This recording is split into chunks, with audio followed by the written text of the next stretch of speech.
One of the most challenging things when a person is starting a business is finding the money, the financing to get them started.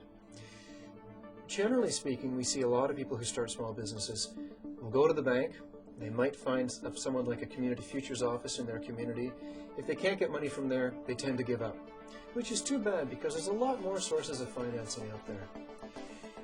In your course materials, you'll see a list there, and I'd like to go down that list and just talk about what we mean by a few of these sources of financing. My favorite, love money. Love money is one you probably thought of yourself. I just want to discuss it briefly because we're going to talk a little bit later about what investors look at when they decide whether or not they want to give you money to start a business.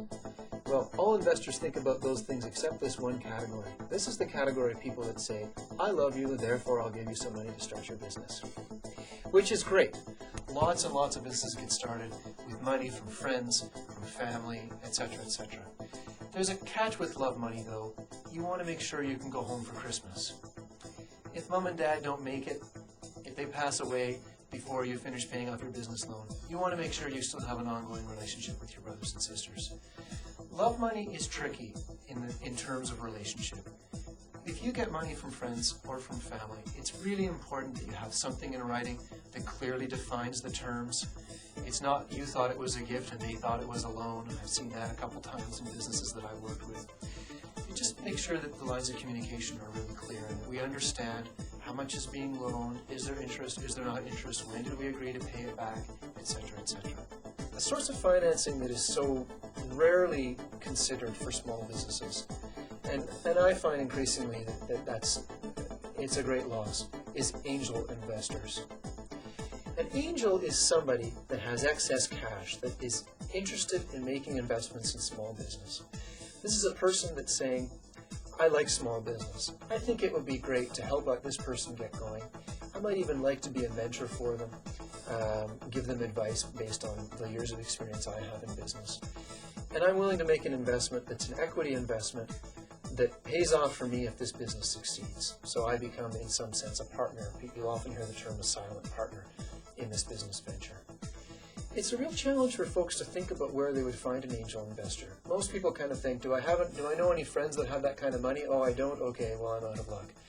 But if you think a little deeper about the business that you're in, there's usually angels in the circle of the industry that you're participating in that are interested in the kind of things that you're doing.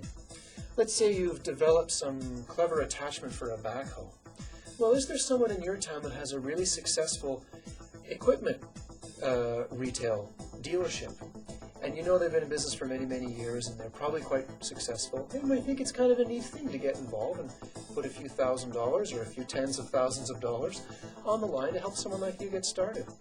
Or maybe you've got a company that's going to provide a service to you that you're going to be a customer for, like say a powder coating outfit.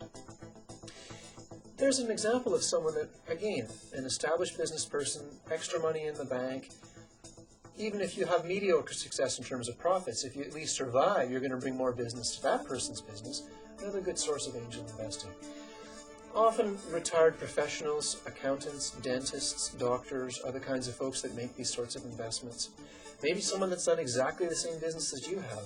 Classic restaurant startups, I should say successful restaurant startups, are done with angels that have run 3 or 4 successful restaurants before. They provide the money.